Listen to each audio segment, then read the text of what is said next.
What's up, everyone? Matt back for another real review. And today, I can't believe I'm going to really get into this, but I'm going to talk about a film for a director who, outside of like three or so films, haven't really been a fan of. Um, Look, this guy is considered just a giant in the industry. One of the reasons film has progressed to where it is. Um, and makes a lot of headlines for coming at just the general viewer audience who like to go to more so popcorn flicks than experience cinema. And that's Martin Scorsese. So, if that hasn't already told you what I'm about to review today, then it is The Killers of the Flower Moon. His latest film with frequent collaborator Leonardo DiCaprio and Robert De Niro, collaborators, I should say, telling the story of the Killers of the Flower Moon. Literally, it is about the atrocities these white men committed against the Osage Indians out in Oklahoma. And it is amazing because it's a very Scorsese film and not so. It's weird. So here, a lot of people know Scorsese for his mob, gangster films, all that. This is that film or those kind of films, but doesn't necessarily feel like it because the mob isn't this all power. There isn't this all powerful thing group. It's just white people. And it's going to be funny because you might have a lot of people who be like, "Oh, this movie's woke. This movie's woke." Here's the thing: it's not woke. It's history. This actually happened. So, if you want to try to come at the Killers of the Flower Moon with the whole woke mob mentality, just don't go see it because this film this is one of the greatest atrocities in American history outside of the Tulsa Massacre, which has been covered in other mediums like Watchmen and Lovecraft Country over the past few years. Um, but this is strange for me because, like I opened up, I'm not a very big Scorsese fan. I have very much been on the uh, I can respect his work. Most of it's just not for me. There are a few films of his I like, The Aviator, Wolf of Wall Street among them.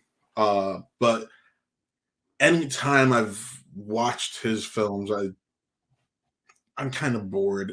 There's only so much mob and gangster stuff I can take, and also when you come off a film like The Irishman, it just makes it all a whole lot harder for me to want to actually go and no, the Departed.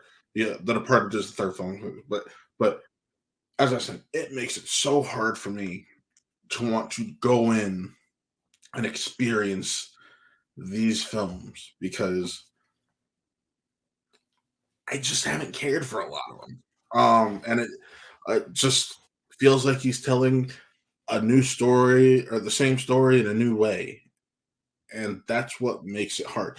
Now, if you pay attention to the stuff of his that I have liked, The Aviator, based on a true story, Wolf of Wall, based on a true story, Not Killers of the Flower Moon, based on a true story.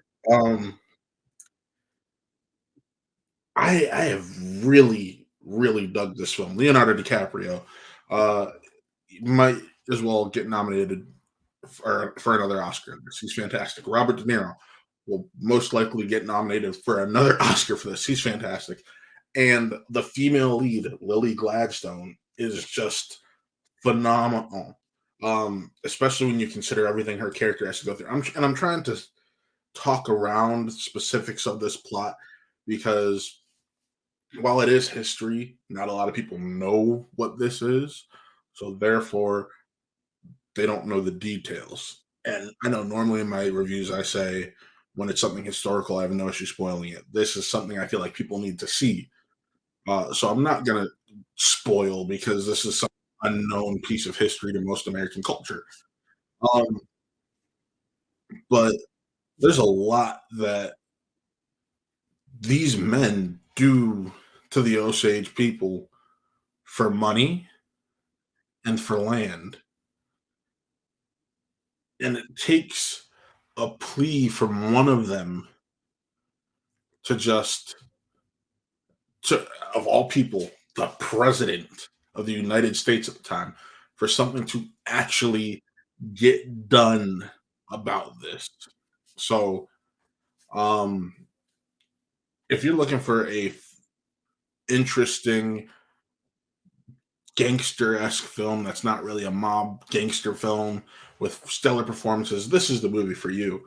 And I know something that might scare people away is the 3.5 hour runtime. I'll be honest with you, the only part of me that felt it was my bladder. Um, this movie keeps you engaged. It makes you not want to leave your seat. Visually, it's stunning.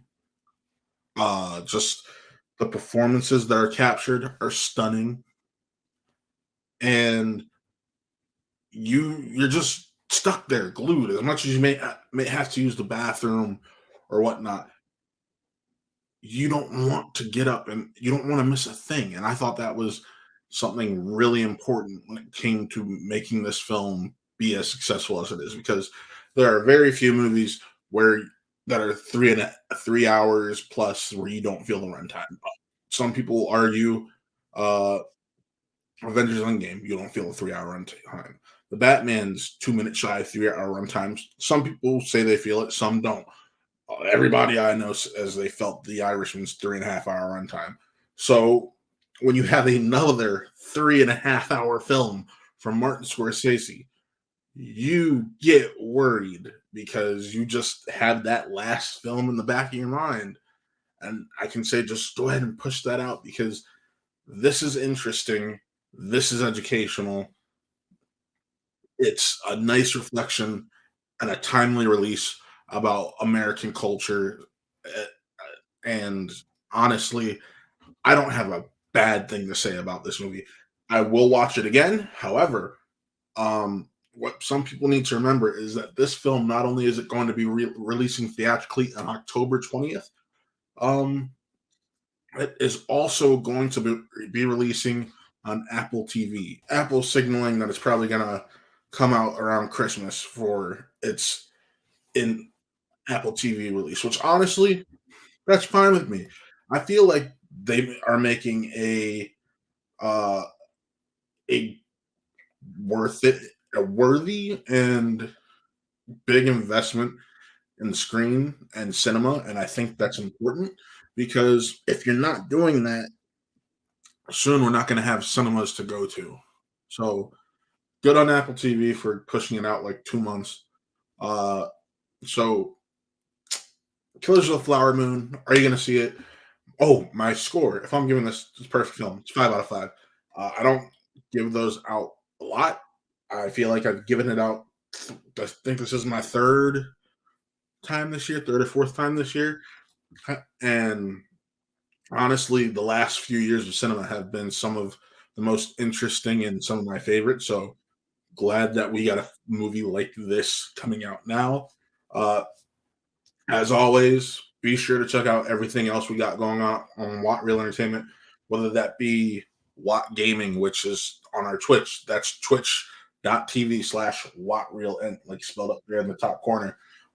Where Taylor and sometimes myself and Connor are streaming games, whether that be Friday the 13th, WWE, NBA 2K, all these other options. Go check that out. We're doing all we can to just expand and be more than just TV and movie. I know I'm kind of like the TV and movie guy. Taylor is TV, movie occasionally. You can also hear him talk about it while playing the game. So the gaming, all that stuff. So be sure to check that out. But yeah, signing off. I'm Matt, and this was another real review. Have a good one.